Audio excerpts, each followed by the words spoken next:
2014 segue com acontecimentos importantes. No Brasil, 50 anos do golpe militar, Copa do Mundo e eleições. No mundo, a invasão de privacidade da internet causada pelos Estados Unidos e a tensão entre Ucrânia e Rússia e ainda os 100 anos da Primeira Guerra Mundial.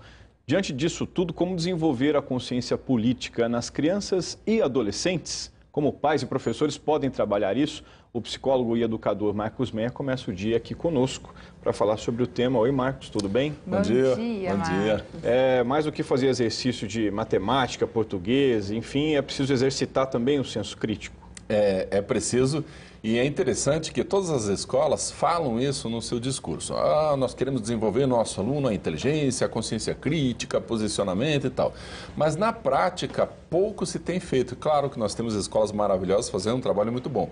Mas tem muita escola que ainda continua ensinando história só no sentido de almanaque. Só fala o fato, o que aconteceu e tal. Não liga, por exemplo, com a situação atual.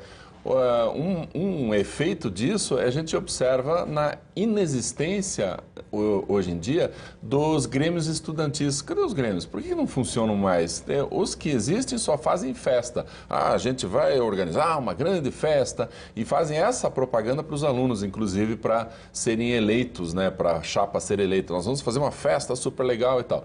Então, o que está acontecendo? Por que essa consciência crítica não está sendo desenvolvida? Uma das razões é porque, uma boa razão, é que as direções dos colégios, em geral, estão abertas ao diálogo. O aluno vai lá e conversa, resolve o problema e pronto. Não precisa mais uma força estudantil para lutar contra uma direção escolar. Não tem isso, então não tem grêmio. Então é um efeito positivo. No entanto, o contrário, tem escolas mais rígidas e tal, e que os alunos abaixam a cabeça, ficam quietos, tá bom, a gente vai obedecer, mas obedecem cegamente, sem argumentação. Pedro Demo, um dos grandes educadores do Brasil, fala da diferença entre a autoridade do argumento e argumento da autoridade. Vamos ver a diferença. A autoridade do argumento é quando a explicação é boa. O argumento é tão bom que ele tem autoridade. Então, filho, você não vai nessa festa porque vai rolar droga, tem álcool, o pessoal vai brigar, então eu não quero que você se exponha a isso. Pronto, então você deu um bom argumento, isso teve autoridade. Outro pai, ao invés de desenvolver a posição crítica, a visão crítica do seu filho, usa o argumento da autoridade. Você não vai porque eu disse. E pronto, acabou. E isso gera na criança tá bom, pai, eu obedeço, eu abaixo a cabeça e fico quieto. Ele não desenvolve visão crítica em nada. Por quê? Porque ele não sabe argumentar. Então nós temos que ajudar o nosso filho, o nosso aluno a argumentar. Por que você pensa assim? Qual é o teu argumento? Quando o aluno sabe explicar, quando o filho explica, a gente até pode dizer, puxa vida, eu não tinha pensado nisso. Então vamos fazer como você está falando. Aí de repente o filho, a criança, o aluno, ganha uma discussão. Ele tem que passar por isso, por essa sensação. Puxa, foi legal, venci porque eu tive bons argumentos. Aí a visão crítica vai começar a aumentar. Agora, enquanto a gente mandar ficar quieto, simplesmente, a gente não desenvolve absolutamente nada. Agora, não adianta também os pais quererem, não falando do trabalho nas escolas, os pais quererem filhos críticos socialmente, politicamente, criar essa consciência, se os pais não têm essa consciência, né? Tem muitos pais que veem, por exemplo, estão vendo, a família está vendo o jornal, ou está vendo um fato, e não tem um posicionamento sobre aquilo, não tem um comentário, adere àquilo como se fosse algo meio que natural. Esse também é um momento para se repensar as próprias convicções políticas e sociais, né? É verdade. Essa neutralidade em relação aos temas gerais causa esse tipo de efeito nos filhos. Então, aquela história de religião, futebol, não se discute? Se discute sim, vamos discutir. Política, temos que discutir.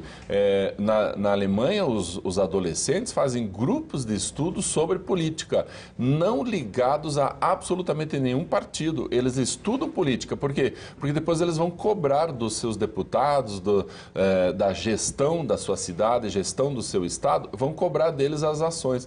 Aqui a gente não estuda e diz, isso a gente não discute. Claro que discute, gente. É por isso que tem tanta corrupção, porque a gente simplesmente fecha os olhos para o que está acontecendo, como se não fosse com a gente. Claro que é com a gente. Tem uma frase muito interessante, aquela diz assim, quem quem não gosta de política vai ser dirigido pelos que gostam. Então a gente tem que discutir. Religião, por exemplo, dá para discutir? Claro que dá. Dá para discutir os princípios que estão por trás da religião. Ah, o Deus que eu acredito diz tais coisas, ou que eu acredito diz outras. Vamos ver os princípios, vamos trabalhar os princípios, vamos discutir os princípios. Não vamos discutir fé, nem religiosidade, mas os princípios que estão por trás de cada fé a gente pode discutir. Então, esse tipo de posicionamento a gente pode desenvolver nas crianças e os adolescentes precisam aprender a se posicionar melhor diante de tudo. E os professores nas escolas interligar o conhecimento dado com a atualidade. Aí funciona. Aprender a discutir respeitando a opinião do outro e ouvindo, né? Especialmente porque se você só escuta e não ouve, né? Você não tem como contra-argumentar, achar que a sua opinião está sempre, sempre superior à outra. Agora, Marcos, você falou de criança também, né? Existe idade para começar a incentivar isso, a promover esse exercício? Existe, claro. Tem idade que a gente diz para a criança, vai fazer isso e pronto, acabou, eu estou te mandando. Tem que se posicionar, a criança tem que perceber quem que manda. Dá para a gente fazer isso, inclusive, com o adolescente. Quando acaba o argumento, a gente fala, vai fazer porque eu estou mandando e acabou. Mas se você tem o argumento, explique. Então, a criança, em geral, até uns 4 anos de idade, dificilmente ela entende as regras, as leis, por que é assim, por que é desse jeito. A gente explica, continua explicando, mas dificilmente ela entende. Por exemplo, uma criança de 3 anos vai brincar com uma criança de 7, dá briga, porque ela não entende a regra, o de 7 entende. Então há um conflito ali já de interesses. Entende quem impor a regra, né? E quem impor a regra, que é inclusive mudar a seu favor. Obrigada, Marcos. Uma boa semana para você. Bom dia.